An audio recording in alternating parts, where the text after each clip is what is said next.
నమస్తే విశ్లేషణాత్మక వార్తల సమాహారం శ్రీకాంత్ కేబుల్ వి న్యూస్ కి స్వాగతం. నేను జయ. బులెటిన్ ముందుగా హెడ్లైన్స్.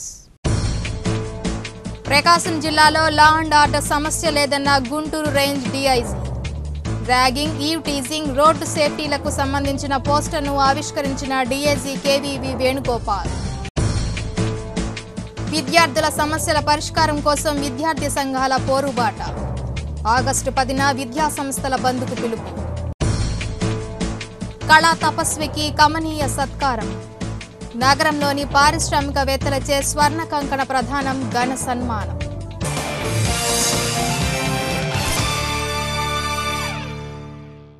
ఇక వివరాలకెళ్తే, ప్రకాశం జిల్లాలో లా అండ్ ఆర్డర్ నిర్వహణ మెరుగ్గా ఉందని Guntur range DIG KVV Venugopala Rao పేర్కొన్నారు. జిల్లాకు వచ్చిన ఆయన ఎస్పీ కార్యాలయంలో విలేకరులతో మాట్లాడారు. దొంగతనాలు అరికట్టేందుకు పోలీస్ శాఖ సాంకేతిక పరిజ్ఞానాన్ని ఉపయోగిస్తుందని డీఐజీ తెలిపారు. తాను అధికారులతో లా అండ్ ఆర్డర్, రోడ్డు ప్రమాదాల నివారణ, శాఖాపరమైన నేరాలు వంటి వాటిపై చర్చించడం జరిగిందని తెలిపారు. వీటిపై కొన్ని సూచనలు చేయడం జరిగిందన్నారు. జిల్లాలో దొంగతనాలను అరికట్టేందుకు 174 సీసీ కెమెరాలను ప్రధాన వీధుల్లో ఏర్పాటు చేసినట్లు తెలిపారు. ఒంగోలు టౌన్లో 32 కెమెరాలు ఏర్పాటు చేసి వాటిని ఎస్పీ ఆఫీసుకు అనుసంధానం చేసి ఎప్పటికప్పుడు పర్యవేక్షించడం జరుగుతుందన్నారు. ఈవ్ టీజింగ్, ర్యాగింగ్లు జరగకుండా ప్రజలకు అవగాహన కల్పిస్తున్నామన్నారు. సమావేశానంతరం ర్యాగింగ్, ఈవ్ టీజింగ్ చేస్తే జైలుకే, సేఫ్ డ్రైవింగ్ అనే వాల్ పోస్టర్ను డీఐజీ ఆవిష్కరించి ఆటోలకు, బస్సులకు అంటించారు. ఈ కార్యక్రమంలో జిల్లా ఎస్పీ సత్య యేసుబాబు, ఏఎస్పీ ఉదయరాణితో పాటు పలువురు పోలీసు ఉన్నతాధికారులు పాల్గొన్నారు. రోడ్ సేఫ్టీ ఈ ఇష్యూస్ మీద డిస్కస్ చేయడానికి పోలీస్ సైడ్ నుంచి డిటెక్షన్ కానీ, prevention of offences, prevention of road accidents, law and order maintenance, వీటి గురించి డిస్కస్ చేసి ఇంప్రూవ్మెంట్స్ కోసం అని చెప్పేసి ప్రయత్నాలు చేస్తున్నాం అన్నమాట.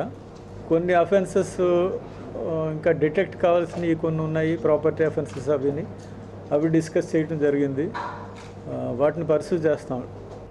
అంటే ఈవ్ టీజింగ్ ఎగెన్స్ట్ కానీ, సేఫ్ డ్రైవింగ్ గురించి ప్రజల్ని ఎడ్యుకేట్ చేసి యాక్సిడెంట్స్ జరగకుండా ఎలాగా ప్రివెంటివ్ మెజర్స్ తీసుకోవాలనేది అవన్నీ ఎడ్యుకేట్ చేస్తూ పోస్టర్స్ వేశారు. అన్ని సబ్ డివిజన్స్కి పంపిస్తారు, అన్ని చోట్ల ఇవి పంచుతారన్నమాట.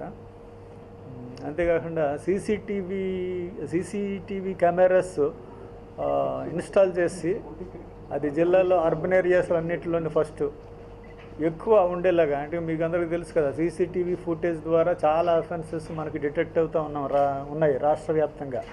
అంటే టెక్నాలజీని ఉపయోగించుకొని అఫెన్సెస్ డిటెక్ట్ చేయడానికి సీసీటీవీ ఫుటేజెస్ బాగా ఉపయోగపడుతున్నాయి. బాడీలీ అఫెన్సెస్ కానీ, ప్రాపర్టీ అఫెన్సెస్ కానీ అది కంటిన్యూస్ వాచ్ ఉంటుంది కాబట్టి వాటి ద్వారా, రికార్డింగ్ ద్వారానే. నెక్స్ట్ ఏమో లాక్డ్ హౌస్ మానిటరింగ్ సిస్టమ్ అని చెప్పేసి ఒకటి ఆల్రెడీ ఎస్పీ గారు ఇక్కడ పెద్ద ఎత్తున ప్రచారం చేస్తున్నారు. రిజిస్ట్రేషన్ అది జరుగుతుంది. దాంట్లో ఏంటంటే మనకి ప్రజలు వాళ్ళ ఇల్లు వదిలి ఎక్కడికైనా పోయినప్పుడు హౌస్ మేము ఇలా లాక్ చేస్తున్నాం అని చెప్పేసి ఇన్ఫామ్ చేస్తే అది డిస్క్రీట్గాని అబ్జర్వేషన్లో ఉంటుంది అన్నమాట. ఇంట్లో ఏదైనా దొంగతనం జరిగితే ఇమ్మీడియట్గా పోలీసుకి ఇంటిమేట్ చేయడం జరుగుతుంది. ఇంట్లో ఎవరైనా ప్రవేశిస్తే వెంటనే పోలీసు అలర్ట్ అయ్యి అక్కడికి పోతారు. రహదారులపై భద్రత పెంచేందుకు పోలీస్ శాఖ ప్రత్యేక శ్రద్ధ తీసుకుంది. నూతనంగా 7 వాహనాలను ప్రమాదాలు అరికట్టేందుకు ఎస్పీ సిబ్బందికి అందజేశారు. నగరంలో ఉన్న 3 పోలీస్ స్టేషన్లకు నూతన వాహనాలను అందజేశారు. 2 టౌన్కు అందజేసిన నూతన వాహనాన్ని సీఏ దేవప్రభాకర్ ప్రారంభించారు. రహదారి ప్రమాదాలు జరిగే సందర్భంలో క్షతగాత్రులు మృత్యువాత పడకుండా ఈ వాహనం ఉపకరిస్తుందని సీఐ వివరించారు. ప్రమాదం జరిగిన తర్వాత గోల్డెన్ అవర్లోపు క్షతగాత్రులను ఆసుపత్రికి చేర్చితే ప్రాణాపాయం నుంచి తప్పించవచ్చన్నారు.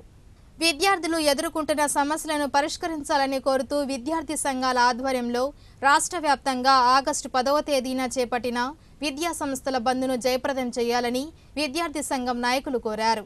సిపిఐ కార్యాలయంలో ఏర్పాటు చేసిన విలేకరుల సమావేశంలో పోస్టర్ను ఆవిష్కరించి కార్యక్రమ వివరాలను వెల్లడించారు.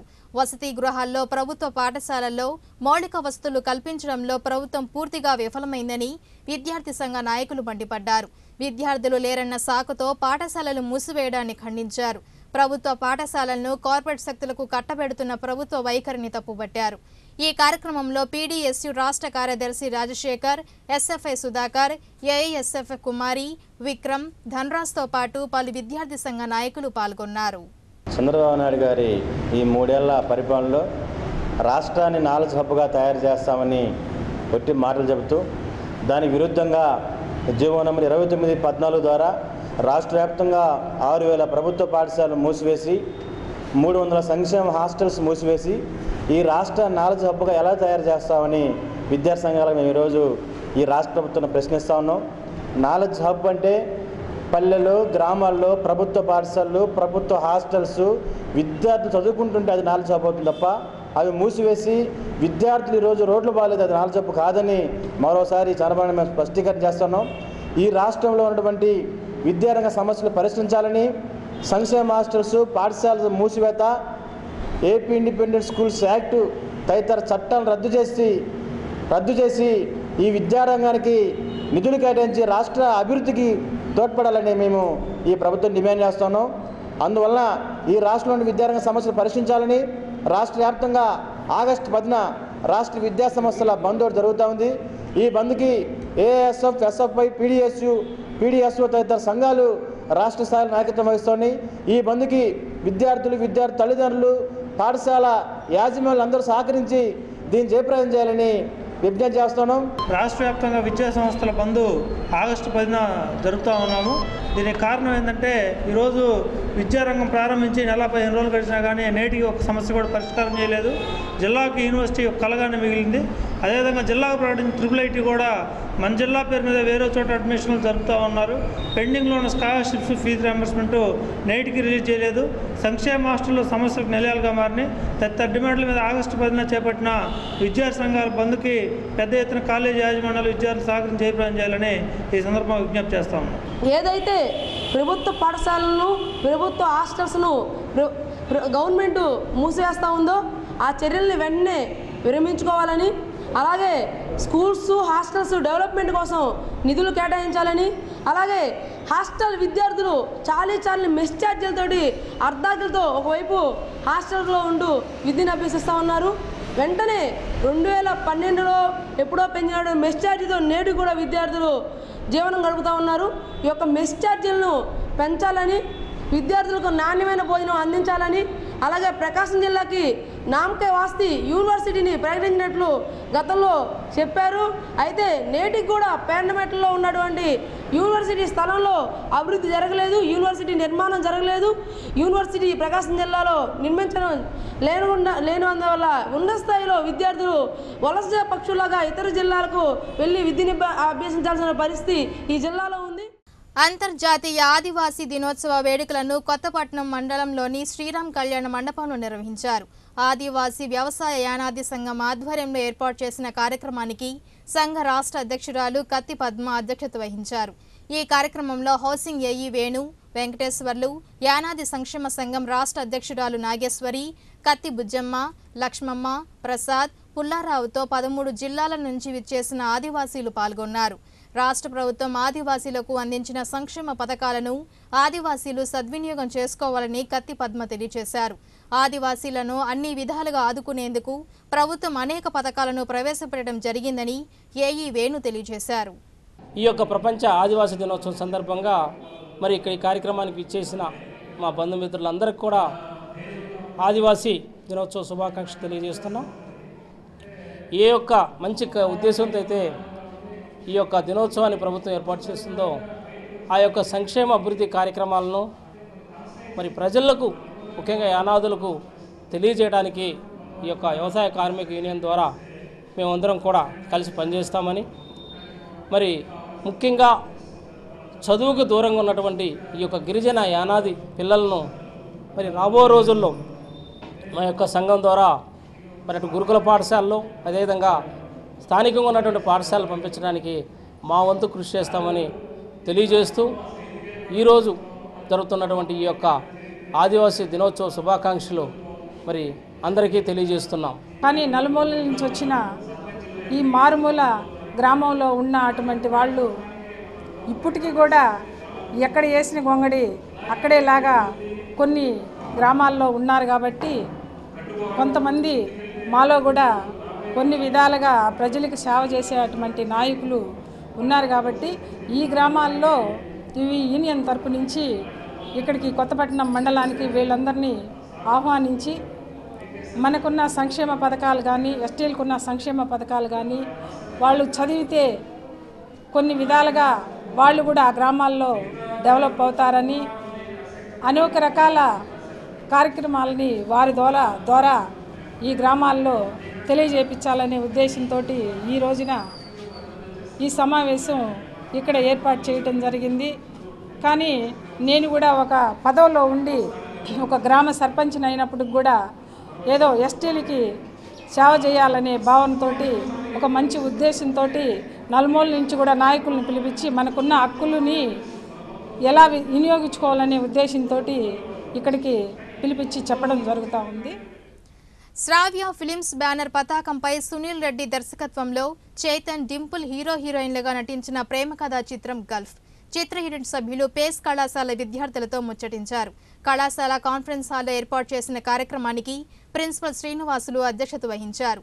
ఈ కార్యక్రమంలో ఎక్కయ్య రవీంద్రబాబు, సునీల్ రెడ్డి, శ్రావణ్ కుమార్, ఎంఎల్ రావుతో పాటు విద్యార్థులు పాల్గొన్నారు. గల్ఫ్ దేశంలో నివసిస్తున్న తెలుగువారు ఎదుర్కొంటున్న సమస్యలపై ఈ చిత్రాన్ని రూపొందించినట్లు డైరెక్టర్ సునీల్ రెడ్డి తెలియజేశారు.